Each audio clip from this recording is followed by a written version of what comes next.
नमस्कार। जदि आपण जणे आत्मनिर्भर इन्वेस्टर हेबाकु चाहुछंती तेबे एही वीडियो आपणक पई गुरुत्वपूर्ण। आज आमे सेही कारण विषय रे जानिबा जेउथि पई इन्वेस्टर माने सेमानकर डिविडेंड पाई पारंती नाही। एहा सह एही डिविडेंड गुडी को किपरि क्लेम करिवे ताहा मध्य सिखिबा। प्रथम प्रश्न, अनपेड किंबा अनक्लेम्ड डिविडेंड कोन? जेतेबेले एक कंपनी डिविडेंड घोषणा करे किंतु इन्वेस्टर माने कोनोसी कारणरू ताहा पांती नाही, ताहाकू अनपेड किंबा अनक्लेम्ड डिविडेंड कुहा जाए। द्वितीय प्रश्न, जदि एही डिविडेंड 7 वर्ष पई क्लेम करा जाय नाही तेबे कोन हेबो? जदि डिविडेंड 7 वर्ष पई क्लेम करा जाय नाही तेबे सेही डिविडेंड अमाउंट को आईईपीएफ को ट्रांसफर होई जाय।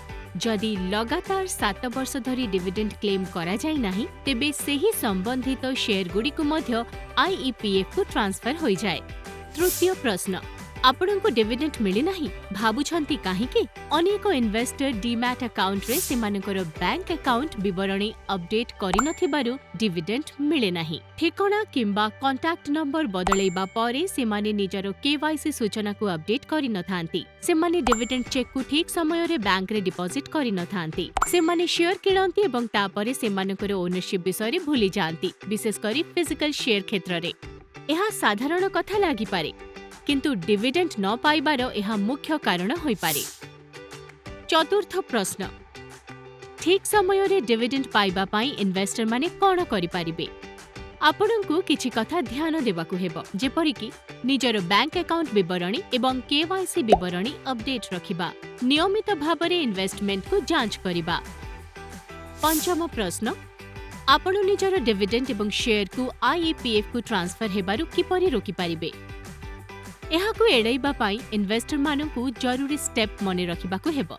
निजर बैंक अकाउंट को सक्रिय रखंतु एवं आपणकर केवाईसी विवरणी को अपडेट करंतु। आपणकर डिपॉजिटरी पार्टिसिपेंटक सह नियमित भाबरे निजर बैंक एवं केवाईसी विवरणी को अपडेट करंतु। निश्चित करंतु जे संपूर्ण account number, MICR code, IFSC code एवं बैंक नाम सठिक अछि एवं बैंक रे मध्य निजर केवाईसी अपडेट रखंतु। ध्यान दियंतु जे डीमैट अकाउंट रे बैंक विवरणी अपडेट करिबा भिन्न अटे। इन्वेस्ट करिथिबा कंपनी गुडीकर सूचना को नियमित जांच करंतु। डिविडेंड पाई नथिले तुरंत सेही कंपनी किंबा ताहार आरटीए सह कांटेक्ट करंतु।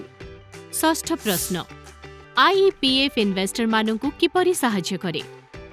आईईपीएफ एक सेंट्रलाइज्ड अथॉरिटी जहां निश्चित करे जे अनक्लेम्ड डिविडेंड किंबा शेयर सेमानकर सठिक मालिकंक पाखरे पहुंचिबो।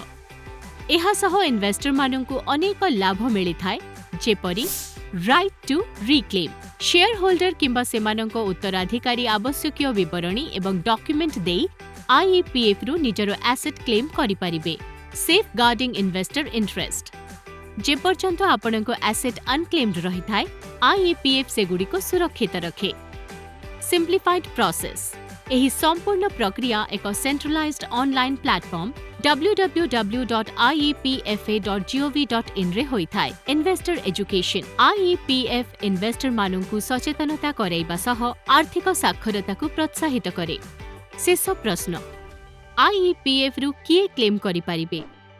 जे कोनोसी शेयर होल्डर जहांकर डिविडेंड किंबा शेयर आईईपीएफ को ट्रांसफर होईछि सेमाने आवश्यकीय विवरणी प्रदान करी कॉर्पोरेट व्यापार मंत्रालय पोर्टल www.iepf.gov.in रे एक क्लेम फाइल करि पारिबे। एही संपूर्ण प्रक्रिया आईईपीएफ पोर्टल माध्यम रे ऑनलाइन रे संपूर्ण करा जाय पारिबो।